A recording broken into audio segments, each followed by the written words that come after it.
Hey guys, it's Ben the Coin Geek at Old Pueblo Coin, and today I want to talk to you about gradeflation and about grading coins. Gradeflation, for those of you who don't know, or grade inflation, is the concept that over time the grading standards have loosened or lessened so that coins that were previously graded, for example, MS60 are now graded MS63, and coins that were graded MS63 are now MS64 or 5, or so on and so on. So this is the concept that we're dealing with. So first I want to take you back in time a little bit with grading and grading standards and talk to you a little bit about what you can do to improve your grading and what type of books I recommend getting and looking at, and then we'll go from there a little bit. So the grading system we use today is actually known as the Sheldon system, and Sheldon was was famous for collecting large cents, and his system was actually supposed to be mathematical. So if a coin was graded a VF30, the same coin in MS60 in theory was twice the value. So it went from 30 to 60, it doubled in value. So if a coin went from a 4 to a 40, it was worth 10 times as much. This was his original concept. So it kind of just stayed with us. We still use a 70-point scale, and it's the type of thing that, well, it is what it is at this point. I don't know that you could really put the toothpaste back in the tube on that. A very important book came out in 1958 called Brown and Dunn. This is the 4th edition of the Brown and Dunn, talking about grading standards. This is one of my favorite books to go back to because it has the line drawings, which I actually like quite a bit, which is funny because this newer ANA grading standards book talks about how it was such a leap forward when they went to the photo grade, which I don't like the photo grade as much, and we'll get more into that. It wasn't until the 1970s that the ANA officially adopted basically the Sheldon. They actually, I think, used the same drawings from the Brown and Dunn book. So this book is from 1977. This is the official grading standards. You'll see that they used the line drawings here, and this is the 7th edition. This is an older copy, but this is the grading standards, and you'll see they use the photographic version, but they use some of the same content. If you read the descriptions, you'll see a lot of the same type of descriptions and the arrows pointing at the same things to look at. I will say that a lot of this is kind of clumsy without seeing the coins in person, and that's the type of thing that I know has been really difficult for a lot of you over the years. If you don't see a lot of coins in person, it can be really hard to learn how to grade. To gradeflation, though, what's interesting to me is I don't really think that there's been much gradeflation in a lot of these areas. A lot of these, coins that I think you would have called a good, a fine, a VF years ago, 20 years ago, is probably pretty much the same. In one of the things we run into is you've got people been collecting for 40 or 50 years, and at that point it's more dramatic, because if you were collecting before there was certification, before coins were getting certified by Annex and then PCGS and NGC, then you probably are going to have a little bit different view, because I think where the real big jump, the real big change oftentimes is from AU to uncirculated, and then what are the different mint state qualities. So, it used to be that an extra fine, a lot of dealers, if a coin had a little bit of wear on it, they'd call it more of an extra fine. AU almost didn't even exist if you look at some of the old auction catalogs. And so this is something that's interesting still today, is there is gradeflation between grading standards between countries.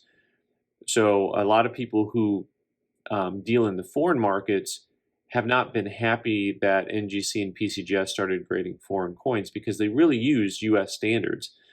And so a coin that someone in Canada might call an extra fine, we would call an almost uncirculated. And I'm going to defend that just a little bit, because I actually happen to think that our standards are a little bit more accurate. The 70-point scale thing is a little weird, so I'm going to use just something that is a little more analytical for you who are analytically minded. Why do I use words I can't say? If you had a scale that was the amount of wear on the coin, 100% being the coin is 100% like it came from the mint, down to 0%. If you kind of looked at it this way, what happens is, from my perspective, the world grading standards is really bunched up at the high end, where you've got this situation where a coin we would call an AU, they would call an extra fine. Some coins that we would call UNC, they would call an AU, and then my biggest concern with all of that is everything below a certain level is a fine or VF. There's really no delineation back in the back end of the grading scale for a coin, as far as being able to determine. This doesn't really matter on low-end coins, right? Because there's coins that trade in that price range that are all the same. But on an expensive coin, this makes a big difference, from one point to the next. So, but people have collected a long time, they're naturally going to know, whether you're using this scale that says AU or this scale that says extra fine, it's still the same coin.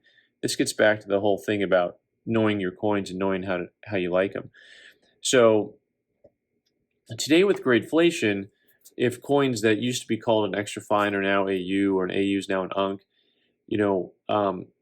the biggest question I have for all of our complaints about Gradeflation is there anything that can be done about it? I mean, can you really put the toothpaste back in the tube? An expression I already used earlier, so I shouldn't have used it here. But what are you going to do about it? So if all of a sudden, magically, we got some stricter grading standards, how would that affect the market when you have millions of coins that are already graded by NGC and PCGS and Annex, and they're graded at basically roughly the last 20 years grading standards, which I think are relatively comparable over 20 years, then you're going to have all those coins. Now that you're sending coins in to get certified, and a coin that used to come back in MS65 is always going to come back at 63, it would have huge negative implications to the marketplace. So I think that when it comes to Gradeflation, that I don't know that it's really the enemy of the citizens as much as we think that it is, and I think that it would be very, very difficult to go back in time and change what we've already had kind of naturally progress. I think that our grading standards aren't bad. I think that our biggest complaint is consistency with the grading companies. Everybody thinks they're wildly inconsistent. I tend to think that they're not wildly inconsistent, but I do tend to think that I would like to see a little more consistency, especially as of late, where I think they've had some turnover at some of the grading companies. And again, I will argue for split grading. Absolutely, split grading is what originally in the 1970s and early 80s when Annex first came out, and it was really a part of the ANA. They gave split grades, and the front of the coin had its own grade, and the back of the coin had its own grade. And I think the more information on a coin, the better. I think NGC and PCGS look at so many coins nowadays that it would really be hard for them to kind of double down. I know we can complain about the cost of grading, but I've got to imagine that some of it's, they just have to look at a lot of coins. And so to have to assign a grade to both sides of the coin, I don't see them changing. But I think that would add a lot of breadth and depth to the coin grading market if we actually started grading both sides of the coin. So to me, there's the change over time that came naturally. There's the Gradeflation, which maybe we don't like as much. And then there are the things that I think, can we actually get together as a community and stand up for and say, hey, let's actually make this change. Let's make our grading more accurate by grading the front and the back of the coin. So guys, Gradeflation, grading the front and the back of the coin, grading standards over time. Let me know what you think about these things. I'm Ben the Coin Geek. You can subscribe by clicking on the button in the corner and watch more videos on the right side of the screen. Thanks so much for watching.